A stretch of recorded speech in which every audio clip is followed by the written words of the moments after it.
Welcome to today's true crime story. It was a quiet night in Belle Glade, Florida. The kind of night when families settled in and the world outside felt still. But inside a small home on Southwest Avenue, chaos had erupted. Furniture lay overturned, walls bore the marks of a desperate struggle, and the heavy silence that followed felt thicker than the humid air outside. When police arrived, the scene spoke for itself. Fear, resistance, and tragedy woven into every corner. Yet what they were about to uncover went far beyond anything they expected. This wasn't just another domestic dispute. It was the final, devastating moment in a chain of warnings no one had listened to. A moment where every overlooked sign collided at once. And at the center of it all was a woman who had done everything right, yet was still left unprotected. This is the story of Shante Butts, a mother who fought tirelessly to shield herself and her children from danger, and the system that failed her until it was too late. If you're a fan of true crime and criminal investigations, like and comment on the story. You can also download the PDF instantly from our website. The link is in the video description and pinned comment. Now, let's dive into today's case. Shante Butts was born in West Palm Beach, Florida, in the early 1990s. Known to her loved ones as Shay, grew up under the bright South Florida sun. Her childhood, however, was far from simple. She moved through foster care before finally being adopted, an experience that shaped her deeply. She often reflected on what it meant to truly belong, to have a family built not by blood, but by choice and love. From a young age, she dreamed of creating the kind of home she never fully had, one with stability, protection, and laughter. When she became a mother, that dream became her purpose. Her children were her world. Every choice she made, every long shift she worked, every late night she pushed through was for them. She showed up at school events, cheered from the sidelines, and documented moments of joy on social media. Her posts revealed a life balanced between hard work and unwavering devotion. Her eldest son often appeared beside her, carrying a sense of responsibility beyond his years. Together, they embodied her values: unity, perseverance, and love. Despite the constant pressures of daily life, Shante always made time for her family. Beneath her humor and warm smile was a woman determined to build something out of nothing. She juggled multiple jobs, often doing the work of 3 people just to make ends meet. As a home health aide, she provided care that required both physical strength and emotional patience. It was demanding, often thankless work, but she approached it with dedication. Beyond that, she built her own cleaning business, polished by Shay, earning respect for her professionalism and impeccable attention to detail. She even tapped into her creative side with Into Core Creations, crafting striking floral arrangements that blended flowers, liquor bottles, and cash bouquets, each piece a reflection of her unique style and imagination. Shante's creativity extended far beyond her businesses. Her magnetic personality naturally drew people to her, and she shared glimpses of her life online. Her videos blended humor with honesty, offering a raw, unfiltered look at motherhood, relationships, and survival. She proudly called herself a comedian, and her laughter often carried the weight of truth. Her popular Deadbeat Daddy skits became fan favorites, funny, bold, and painfully real. Shante never pretended her life was perfect.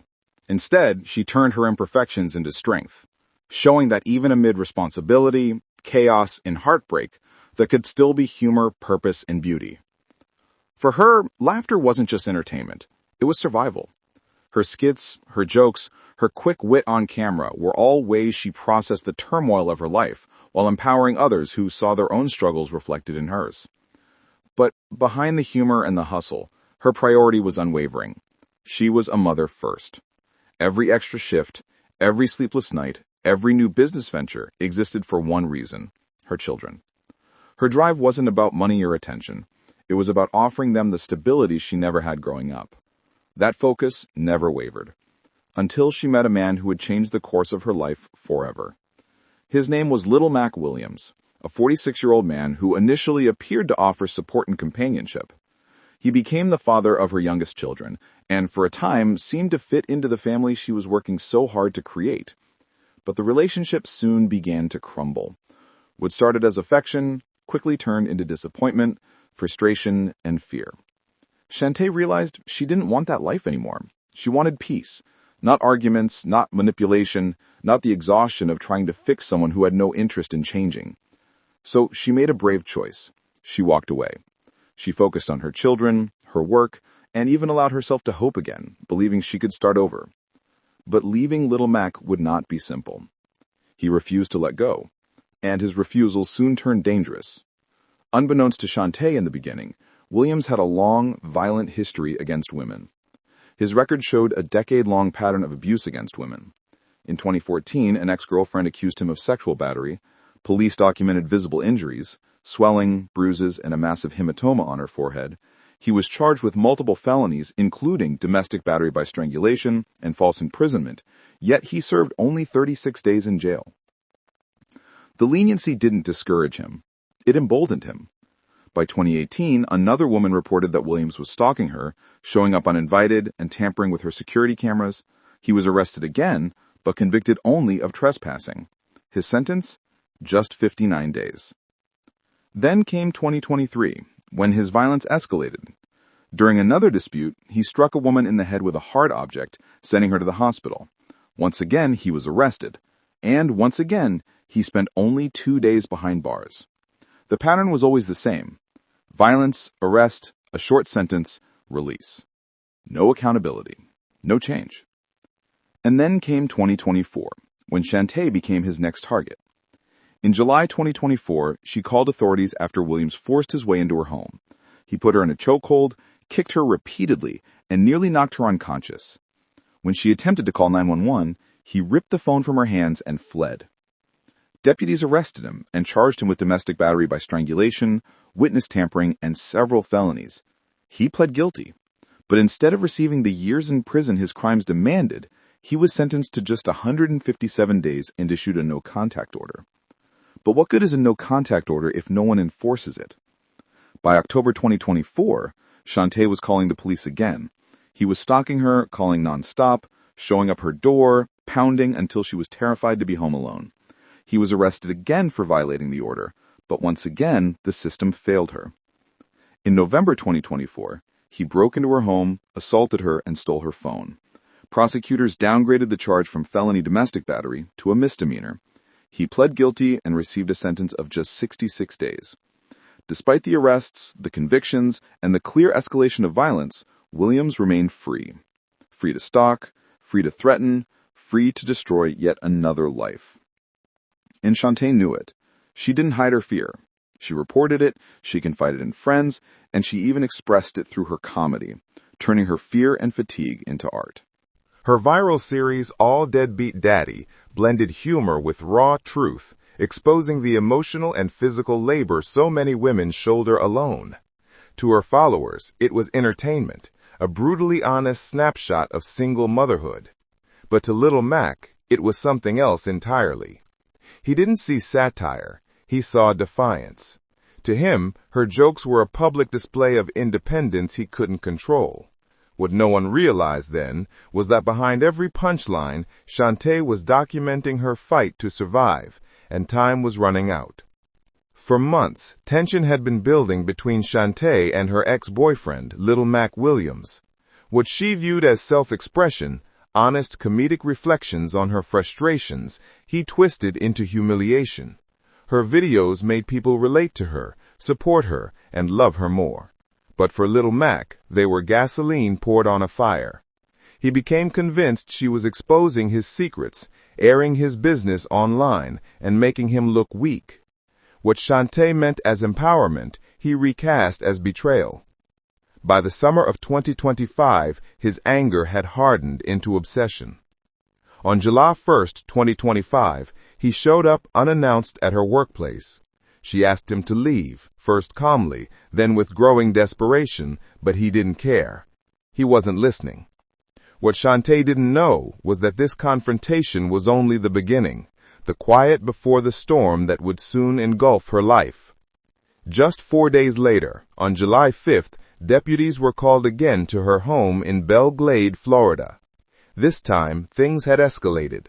Little Mac appeared in the middle of the night, pounding on her windows, screaming her name, taunting her about a missing firearm. Shante was terrified. She told deputies she genuinely believed he was going to kill her. Those words weren't exaggeration, they were prophecy. That night, she made a decision no woman should ever have to make. She filed another restraining order for stalking and harassment. But even as she signed the paperwork, she knew it wouldn't stop him. She had seen this pattern unfold far too many times before. Later that same night, she checked her doorbell camera. What she saw froze her in place. Little Mac was back. The footage showed him pacing outside, tampering with the camera, lurking just feet from her front door. This wasn't harassment anymore. It was a hunt. Panicking, she grabbed her things and fled to a nearby hotel in Clewiston, hoping distance and anonymity might buy her a few hours of peace. But even there, fear followed her. She posted online about her situation, sharing how the system had failed her. She had done everything right, called police, filed reports, sought protection, and yet she still felt alone, unheard and unsafe. Tragically, she was right. Only 6 days later, her nightmare became reality. On the night of July 11th, 2025, at 11:47 p.m., Shante's eldest son dialed 911. His voice shook as he told the dispatcher that his mother's ex-boyfriend had broken in through a window. He said the man was yelling, "Where's your mother?" Seconds later, his voice cracked. The line filled with screams. And then, silence. When deputies arrived, they stepped into chaos. Children were crying. And on her bed, Shante lay unresponsive, shot 12 times. Despite efforts to revive her, she was pronounced dead at 11:58 p.m. But perhaps the most devastating part wasn't the brutality itself, it was who witnessed it. All 6 of Shante's children were inside the home when the shooting happened. Some ran, some hid. Her eldest tried to shield his younger siblings, watching helplessly as his mother gasped for breath and fell still. Before pulling the trigger, Little Mac reportedly strangled her, a final act of control from a man who could not tolerate losing power.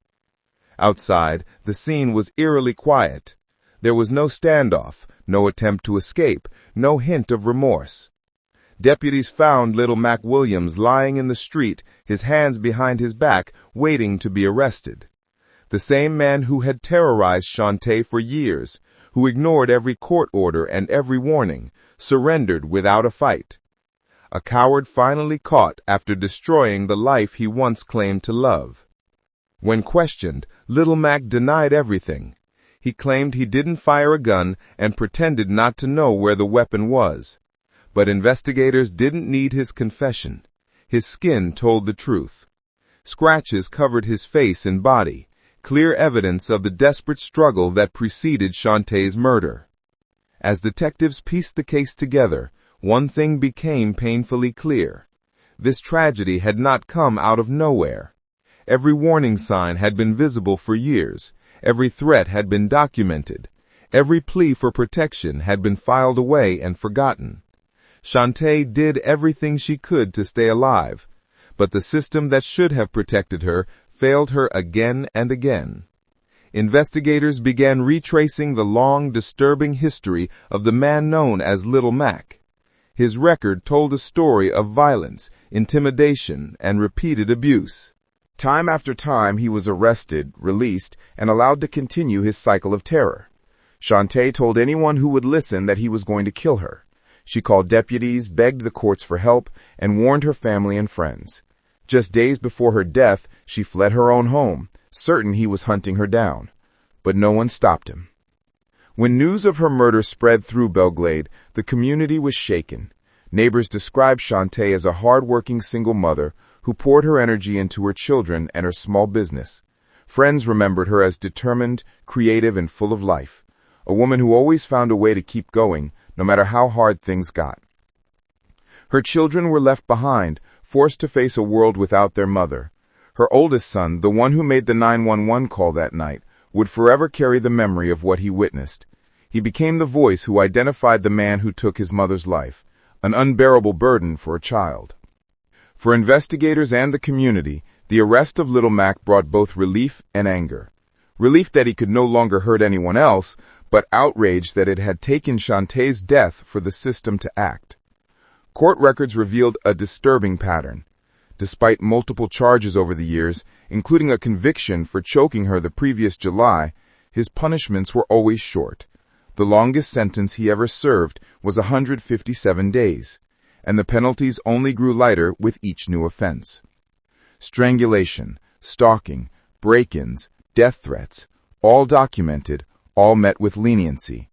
Prosecutors reduced charges, judges issued warnings instead of consequences, and each time Little Mac walked free. On July 11, 2025, that pattern ended in the worst way possible. Shante's murder was not a sudden act of rage. It was the final chapter in a story of neglect, a system that chose paperwork over protection. Now Little Mac sits in the Palm Beach County Jail, charged with first-degree murder with a firearm, attempted murder, and possession of a firearm by a felon. Prosecutors say they will seek the maximum penalty, citing his violent history and the brutality of the crime. For the first time, the justice system seemed ready to take him seriously. But for Shante's family, it was far too late. At her memorial service, friends, relatives, and even strangers gathered to honor the 32-year-old mother whose life had been stolen. Her children sat in the front row, holding one another as photos of their mother lit up the room. Her oldest son stood silently, his face a mixture of strength and sorrow. Speakers described Shante not as a victim, but as a fighter, a woman who created beauty out of hardship, who hustled to provide, and who never stopped believing in a better future for her kids. Her best friend said she could turn struggle into magic, but as candles flickered and people shared memories, anger simmered beneath the grief. Shante's family wanted accountability, not just for her killer, but for the system that failed her. They called out prosecutors, judges, and agencies that ignored the signs, letting a known abuser walk free again and again. For Belle Glade, this was more than another crime. It was a reminder of how domestic violence, when minimized, can end in murder. In the weeks that followed, the community organized vigils and rallies demanding tougher enforcement of restraining orders, harsher sentences for repeat offenders, and more resources for victims fleeing abuse. Experts repeated a devastating truth. The most dangerous moment for a survivor is when she tries to leave. That's when threats turn deadly. Shante's death followed a national pattern. Women told to document abuse, call the police, get protection orders, only to learn those protections mean little when enforcement is weak. Strangulation, a crime Little Mac had already committed against her, had been treated as a minor offense. Her death sparked calls for change. Activists and survivors demanded that domestic violence be treated as the serious, life-threatening crime it is. They urged courts to stop reducing felony charges, for law enforcement to take restraining orders seriously, and for communities to offer real protection, not empty promises. Shante should have been safe. She should have been able to raise her children, chase her dreams, and live without fear. Instead, her life was taken by a man who should have been behind bars years earlier. But her story does not end with her death. It lives on through those fighting to ensure no other woman suffers the same fate. In her name, advocates push for reform, demand accountability, and remind the world that domestic violence is not a private matter, it is a public crisis. Shante's legacy is one of resilience, love, and courage. She did everything she could to survive. Now her community is doing everything it can to make sure her struggle was not in vain. Rest in power, Shante Butts.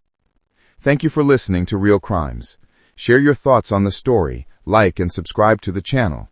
Until next episode, stay tuned to this channel.